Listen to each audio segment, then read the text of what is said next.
It's 2025. Brotato's still the best $5 game out there, but that's not because of what you think. Everyone raves about Brotato's addicting gameplay, but that's not why it's the best $5 game on the planet. The real magic is hiding in plain sight. Let's peel the skin of this potato for a second. Brotato is a top-down, roguelite arena shooter where you play as a gun-slinging baked potato with an insanely large stash of deadly weapons. Your mission? Blast endless waves of aliens who are obsessed with touching you.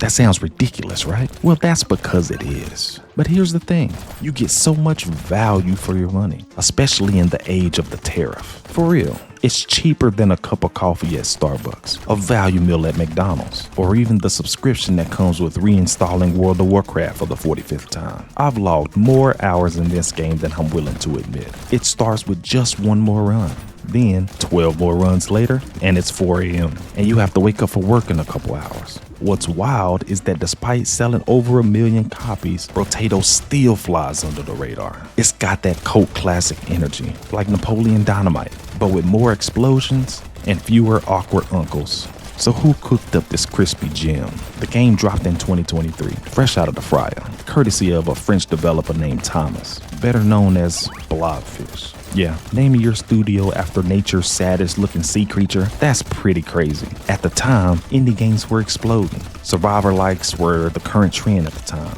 Everyone wanted to be the next Vampire Survivors. But then comes Brotato. This little spud showed up overarmed, overcaffeinated, and way more fun than anybody expected. And here's what's wild. There's no drama, no scandals, no lawsuits, no Twitter beefs. It launched, it worked, and it was fun. In 2023, after going through the COVID years, that basically made it a unicorn. Sure, it had a few bugs and balance issues, but Blobfish stayed on it. Fast patches, smart updates, no nonsense. He didn't just release a game, he nurtured it, and that's part of the magic that's still hiding in plain sight today. Critics gave it a nod with a 76 on Metacritic, but the real vote came from the players, 96% positive on Steam. That's from Steam users, people, aka the people who leave a negative review if the clouds in the background look a little too puffy. Let's talk lore, or more accurately, the total lack of it. Here's what you get. A spaceship from Potato World crash lands on an alien planet. The lone survivor, our crispy champion, and he has one job: survive endless waves of aliens until help arrives. That's it. No cutscenes, no emotional flashbacks, no surprise betrayal from your long-lost fry cousins. Just you, your starchy little warrior, and a never-ending alien mosh pit. And honestly,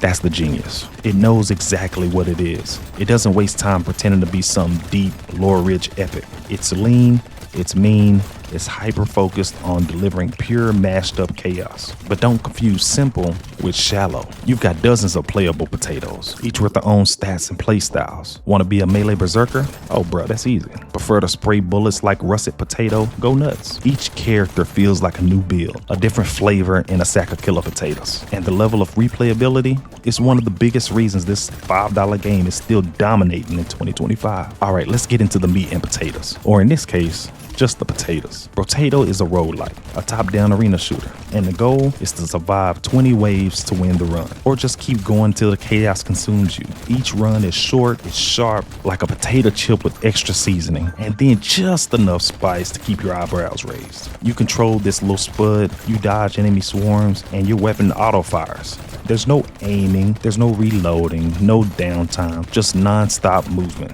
upgrades, and a beautiful loop of no nonsense. And the arsenal is ridiculous. You've got Gatling guns, you've got SMGs, magic wands, and even sticks. Yes, I just said sticks. You can literally be a stick-wielding potato. It's like your dad poured out his toolbox and said, get her done. There's a grind, but it's a good kind of grind. Each wave is time capped. The longest I've been able to hit is like 70 seconds, and every one of them matters. The further you get, the tougher it gets, but so does your build.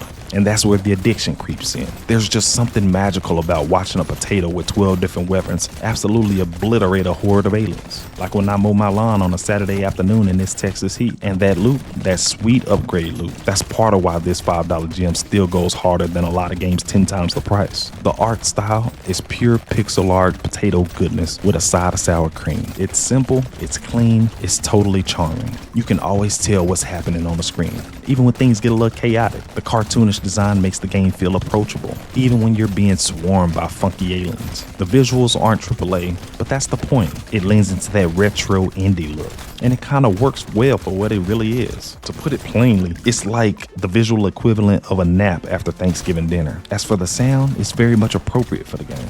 The music is catchy. Some say it's repetitive, but I call it instant brain loop material. And the sound effects, they're satisfying. The pops, the crunches, the booms, they make every kill feel earned. There's no voice acting, but bro, what would a potato even sound like? I am what I am.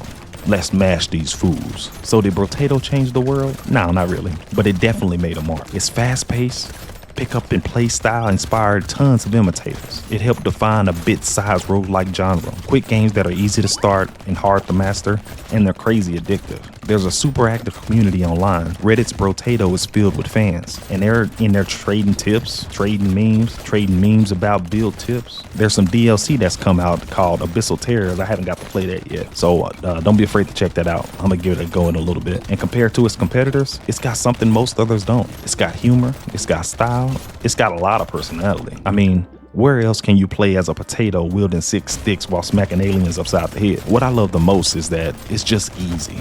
The pace is crazy, it's super simple. The way every run feels like a new potato casserole of chaos. It doesn't try to be deep. It doesn't waste your time. It just throws you into the fire and says mash or be mashed. What surprised me the most was how fun it was.